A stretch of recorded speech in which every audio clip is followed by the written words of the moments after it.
Hello friends, I am Arpit and I am here with today's analysis. Today is 9th of October and we are going to deal with two very important topics.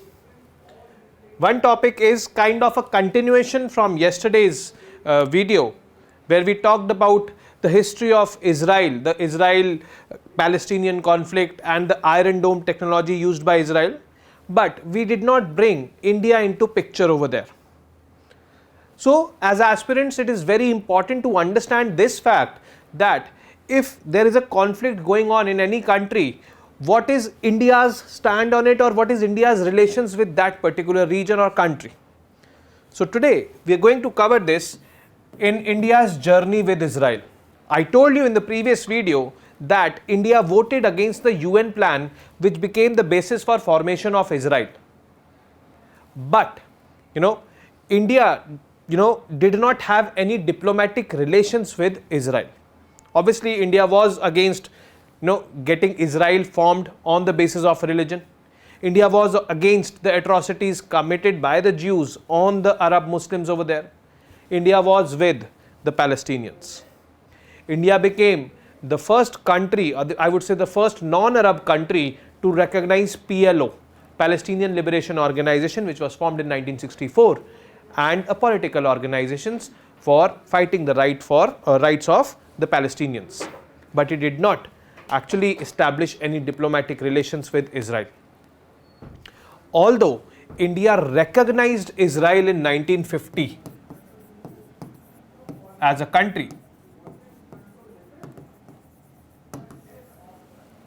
Jawaharlal Nehru was of this viewpoint that Israel is a fact and we should acknowledge that. So, we recognized Israel, but we did not establish any diplomatic relations with them until 1992. So, that void or those years were without any diplomatic relations, and post 1992, our relations with Israel have grown manifold. Defense, agriculture, water management systems and other things also. We will look into this. In this segment, we look into all these areas where we have relations with Israel now. And we'll also look into the reasons why we did not have any diplomatic relations with Israel before 1992. The second topic which we're going to cover is a very important topic, that is fake news. Fake news is in news many a times.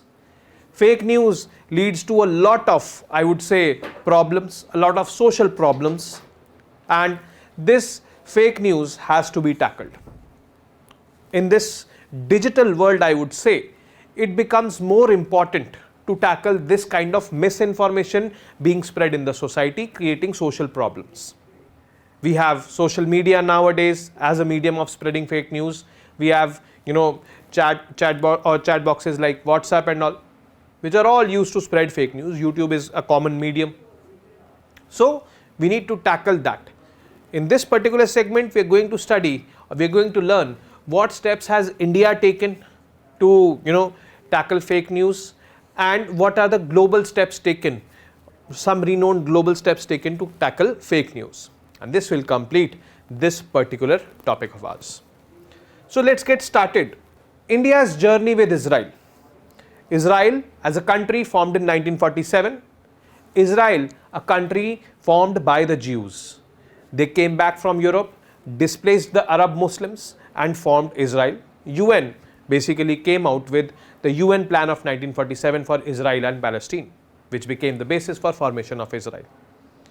India's solidarity and support right from the very beginning was with the Arab Muslim countries or the Arab Muslim regions of that particular country. And India did recognize Israel in 1950 when Jawaharlal Nehru accepted that Israel is a fact, but did not have any diplomatic relations with it till 1992. There were multiple reasons, like we did not want to lose out on the Muslim vote bank over here. Politicians were fearful because if they would have established diplomatic relations with Israel, then they would have taken a step which was against the will of, or against the, I would say, prospects of the Muslims. Then we had a strong diaspora Our diaspora was becoming stronger in the West Asian countries. West Asian countries were in support of Palestine. We also had energy imports from West Asia, these Arab Muslim countries. So we were fearful that these interests could be compromised if we establish diplomatic relations with Israel, and that is why we did not. But in 1992, the gates were open. We did establish diplomatic relations, and that proved to be very helpful for us. As soon as we established diplomatic relations with Israel, we signed an agreement for intelligence sharing. Israel is known for astute intelligence gathering. It has its intelligence agency in the name of Mossad. This intelligence sharing agreement helped us a lot during the Kargil War of 1999. These Jews or Israelis, they are very skillful. So we've taken help from them in, I would say, not only in the defense sector, but also in agriculture. Like you might have heard about drip irrigation. That technology adopted from Israel. Micro irrigation we call it also. Then we talk about the urban water systems, how to manage the water systems in the urban areas. We've taken that from Israel. Actually, Israel is there in the desert region, but it is, I would say, blossomed, or it is green. It is called as oasis in the desert. Oasis is that place where a lot of greenery is there in the midst of a desert, and Israel is that. And they have done that by human efforts. That is why we say that it is, the Jews are one of the most skillful people on earth. So our relations with Israel has increased manifold after 1992. So let us look into the details of this topic. Now here is a table in which we are comparing our relation with Israel pre-1992 and post-1992. Pre-1992, India opposed the formation of Israel on religious lines. Obviously, India opposed its formation also on religious lines when India was divided into India and Pakistan on lines of religion. The Hindu-dominated areas came to India, Muslim-dominated areas went to Pakistan. India voted against the UN Plan 1947, which we discussed yesterday, which gave more than 50% of the territory to Israel, less than 50% to Palestinians, to Arab Muslims, and Jerusalem was made an international zone, the holy city for Arab Muslims as well as the Jews. 1950, India recognized Israel as a state, and the relations remained informal largely with Israel. This was the scenario pre-1992. Why it was there, we'll see in the next slide. But as of now, post-1992 comparison which we are doing, so we should understand this as well. Formal diplomatic relations established in 1992. We opened an embassy over there, they opened an embassy here. In Tel Aviv we opened, they opened in New Delhi. 1998, Israel did not condemn Pokhran 2 when we did conduct this nuclear test, the second nuclear test. It did not condemn. It was one among those countries, whereas on the other side, there were countries like USA and Japan which imposed sanctions on India. Political, economic and nuclear sanctions. It did not. 2001, Israel supported the Bhuj earthquake, and it helped us a lot in reconstruction and redevelopment of that region. 2017, listen to this point very clearly, that Prime Minister Modi, India's first PM to visit Israel. He became India's first Prime Minister to visit Israel. Just imagine, not even a single Prime Minister from India visited Israel before 2017. And there was a question in UPSC mains in 2017 or 18 with respect to our relations with Israel. So this is how we were looking at Israel before this.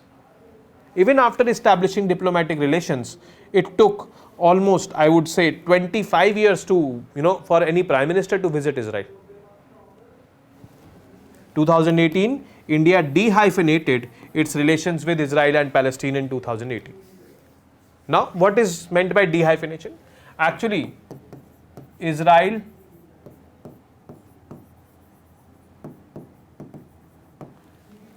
this is called as a hyphen, this dash. Now, earlier, before 2018, whatever policies or whatever I would say our approach towards that region was hyphenated. Whatever we did for Israel, we kept in mind Palestine also. Whatever we did for Palestine, we kept in mind Israel also. So it was attached, tagged along. But in 2018, we took this bold step. We said that we want to remove this hyphen. We want to deal with Israel independently. We want to deal with Palestine independently. There were fears earlier that the West Asian countries, basically the Arab Muslim countries like UAE, Saudi Arabia and all, which are in support of Palestine, they could be antagonized. They could be, unhappy with this decision of India. But yes, India's diplomatic interventions, diplomatic, I would say, efforts made India actually, create that strategic balance in the region. Nobody was unhappy. Everyone was happy, including Israelis, including Palestinians, and including those West Asian countries. So this dehyphenation is one of the bold steps taken by India with respect to Israel-Palestine. We were now dealing with them independently, Israel independent, Palestine independent. Now the reasons why the relations between India and Israel remained informal between or pre-1992. First reason was domestically politicians feared losing Muslim vote bank.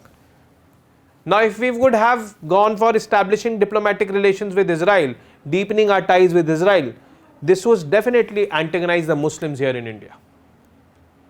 Even our, I would say, founding fathers like Mahatma Gandhi, Jawaharlal Nehru, they were all against Israel getting formed. They were quite vocal on this. And this actually appeased the Muslim masses here in India. We were a young democracy.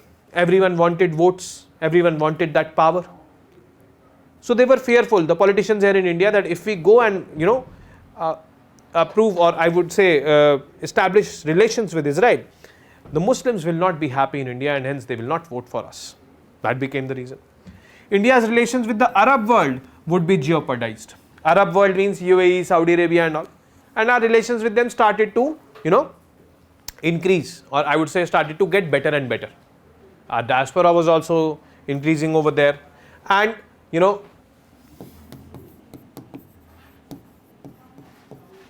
lot of remittances were being sent by them.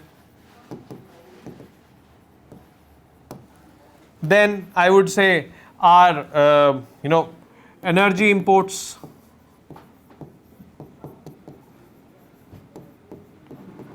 were more and more from this region.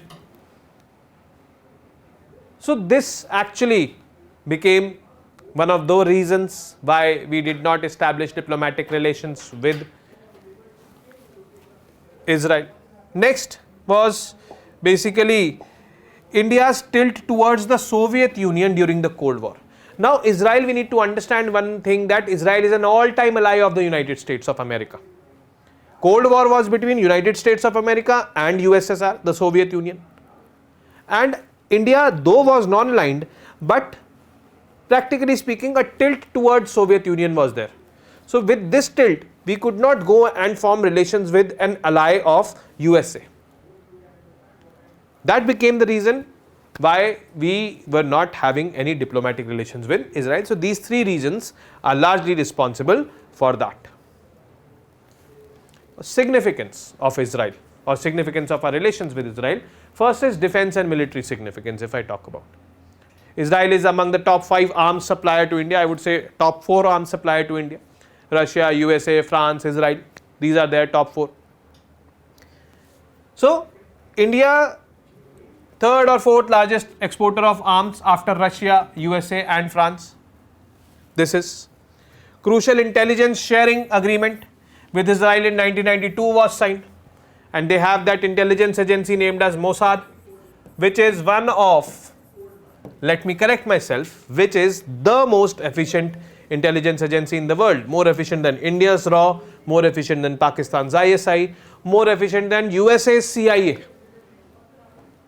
Now just imagine, they are living in that condition where they are surrounded by Arab Muslims, but still they were able to handsomely win 2 Arab-Israel wars.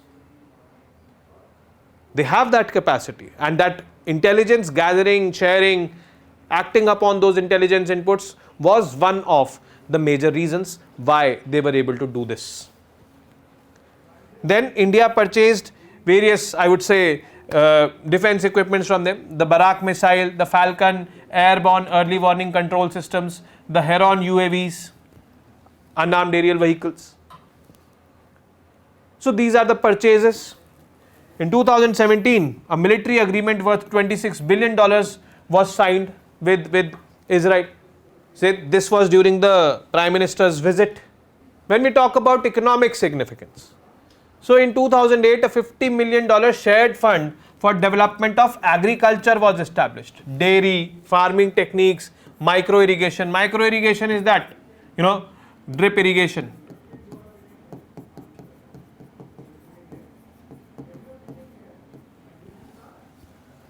In 2011, agreement on urban water systems was signed, how to manage the water systems in the urban areas. Tourism on both sides is there. You find a lot of Israeli tourists in India. Actually, in Israel, there is a compulsory tenure you have to serve in the army, all the young males or females. Now, after completing that tenure, most of the Israelis come to India and they roam around here, Himachal Pradesh, Uttarakhand, Goa, all these tourist destinations. You will see a lot of Israeli cafes also if you go to Himachal. So, it is like this. The trade between both these countries, $10.1 billion, excluding defense. Defense trade is not included in it. And it is the figure of financial year 22-23, and India, actually it is kind of balanced, slightly in favor of India, and more than 50% of this trade amount is diamond trade. We export a lot of diamonds to Israel. There is a lot of demand of Indian diamonds in Israel. They are sought after. So this is the economic significance of this country, Israel. But presently, the war-like situation is there between Israel and the Hamas. Hamas is a militant organization representing the Palestinians or the Arab Muslims. What is India's stand in that war? Actually, no official statement as of now has been there, but yes, we are obviously against violence. We have dehyphenated, we have separate policies for both. We are also in talks with the political establishment in Palestinians to put pressure on Hamas to stop violence. And we are also requesting the Israeli government to use minimum force. But the Israeli government, they are very adamant. They have sworn on and they have vowed that they will destroy this, establishments in Gaza Strip belonging to the Hamas. And there have been various, I would say, video messages from Israeli officers or Israeli government officials claiming that we are not going to leave Hamas this time. So let us see how things unfold from now. But yes, you as of now should know the basics, and these are the basics which should be there in your head. While approaching any news, these basics will definitely help you clear the concept and approach that news in a better way. Now we come to the second news, that is fake news. Now, fake news is any falsely fabricated information or piece of information which is circulated, and there are various modes of circulation these days. Earlier there were only newspapers, but now in this digital era or this digital world, social media has become one of those, I would say, crucial platforms where this gets circulated. Indian government has taken multiple steps, but the circulation of fake news has not yet stopped. Various laws have been amended, they have made stricter, or guidelines have been rolled out. But we are not able to perfectly take it under control. Why? Because this has become too much diffused, or digitalization has become too much diffused in the society. Digitalization is definitely good, but it is a double-edged sword, because with increased digitalization, circulation of fake news increases. I would say cyber crimes increases. These are the shortcomings, or these are the challenges also. But we, the people of the country, are responsible for, first of all, circulating, and second of all, for stopping the circulation of fake news. So, as a responsible citizen of the country, it is your duty to assess and to analyze anything, any digital content which you see on the social media, whether that is fake or real. You should be, authenticating that. That is basically the responsible citizen all about. And that is all we have to become. Because if we analyze and that piece of information turns out to be fake, then we should not be passing it on further. We should be reporting that content also. That becomes our duty. So let us look into what fake news is. Now, when I talk about fake news, it is referred to as those news stories that are false, fabricated, with no verifiable facts, sources or quotes. It is intentionally written in order to gain financial or political I would say gains, exaggerated, or I would say false headlines for capturing the attention of the people. This has become one of the, I would say, key agendas to become popular, to capture the attention of the people. During elections also, many false pieces of news, they are being circulated. And with the usage of AI, with the adoption of AI, that is artificial intelligence, there are deep fakes which are created. Deep fakes are basically those videos or those digital content which will seem to be true but are actually not true. Let's suppose our Prime Minister, someone has morphed his voice, someone has taken a video of his, and by using artificial intelligence technology, it has created a video. And after watching that video, you will see that, or you will feel that it is our Prime Minister talking about it. But actually it is not, it is fake. So we need to understand, we need to assess this properly, and it is our awareness which will help us curb this fake news. Types, it is first type is satire or parody. This is something which is fake, but it is not with this intention to cause harm. It is generally, I would say, in humorous sense. We have also categorized this under, I would say, fake news, but yes, it is technically speaking, it is fake, it is not real. That is why we have done that, but we should also know that it has no intention to cause any harm to anyone. The poets and all, Kavi Sammelans and all, they use this a lot. Misleading content, this should be punished. Imposter content, fabricated, false, manipulated content, these should be dealt with. Negative implications of disinformation campaign. What are the negative implications? What can happen? The disinformation campaign can have the potential to unfairly manipulate social and political outcomes. Now let's suppose the video of our Prime Minister rolls out and he is instigating one section of the population that is belonging to one, I would say, religious community, and speaking in their favor against the other community. It can lead to communal violences also, and it can lead to polarization of votes also. Polarization of society, which will lead to polarization of votes. But actually that is not being done by him. That is a fake news by using AI. So that can happen. It could also incite communal disharmony, the example which I just gave. It also serves an attempt to sway votes during elections, the example which I just gave you. That example fits in all these 3 points. The global measures on this. So first global measure which we are going to tackle is European Union.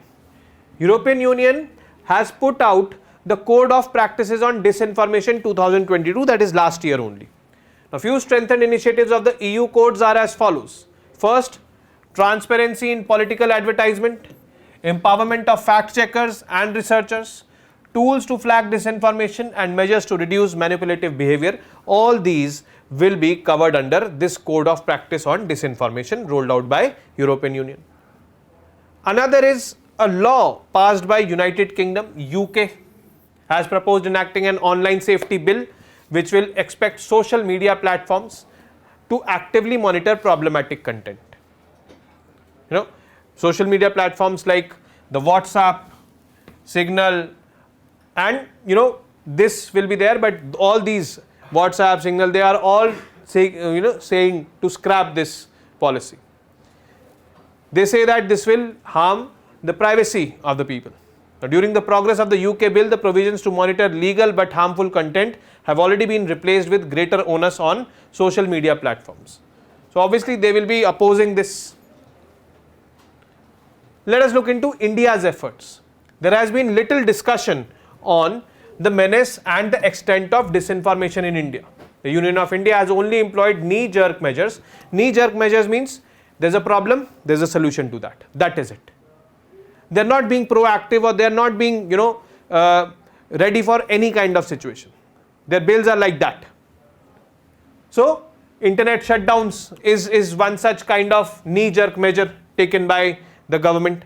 If there is any problem over there, so first step they do is to do internet shutdowns, which will lead to less spread of information. The approach disregards the doctrine of proportionality also, because the doctrine of proportionality is those people who are being impacted, or those people who are doing it, for them that internet shutdown should be there, not for all, and majority of them are not doing. So doctrine of proportionality is not being followed, because those maximum which are not indulging in this crime, they are also bearing this. So this is there, and in more than 50 internet shutdowns have happened in India, right from the, I would say, right in this year. We covered a video on this as well, internet shutdowns in India, right in I think August. The Union government has also granted itself greater powers, like section 69A of the IT Act 2000. Government can block access to any information online. Then Broadcasting Content Complaint Council, BCCC, also admits complaints against TV broadcasters for objectionable TV content and fake news. Then more recently, the IT rules 2021 were there. Now the intermediaries are required to publish privacy policies before rolling out that. Then there are various I would say recent draft amendments to the IT rules empower the Press Information Bureau PIB to flag inaccurate and fake news related to government bodies on social media platforms. So that has to be done. Amendments are being criticized as measure to curb criticism against the Union government, because they say that they are curbing freedom of speech and expression. Next is a fact check unit under Press Information Bureau is also being set up. Then MeitY's Information Security Education and Awareness Program is there for making or for generating awareness among the people. There are laws like the IT Act 2008, section 66D of the IT Act is related to any misinformation being spread, that will be punishable under this section of that IT Act. Disaster Management Act 2005, because during disaster management or during disasters, misinformation should not be spread. That will again lead to catastrophic, I would say, effects of that. Indian Penal Code 1860 also talks about it. Under various sections of IPC, punishment has been covered with respect to circulation of fake news. There are various judgments of the Supreme Court also on this. First is Alok Srivastava versus Union of India. In 2020 this happened when migrant workers, they were walking back to their villages during the COVID pandemic, COVID lockdown. There were various fake news being spread on the social media, and everyone was locked down in their homes. They were doing what? They were only running social media. So false perceptions were being created. So Supreme Court took that into cognizance. Then this Tehseen S. Poonawalla versus Union of India case in 2018. In this, the apex court held that it is the duty of union and the state governments both to take steps to curb dissemination of irresponsible and explosive messages having content that is likely to incite mob violence or any kind of communal violence. So Supreme Court has said that it is the duty of the governments to do it. But government have taken steps. Those steps unfortunately are, I would say, not perfectly suiting the situation. There are some loopholes which need to be addressed, and in a digital world we have entered a decade, as said by our Prime Minister in his last year's Independence Day speech. We need to be more responsible, we need to be more aware, and that is the only solution to it. And this is it from me from today's session. I will be meeting you tomorrow with some more important, I would say, news pieces. Till then, you guys know what to do. You should keep studying, reading, writing, and most importantly, revising. Jai Hind, Namaste.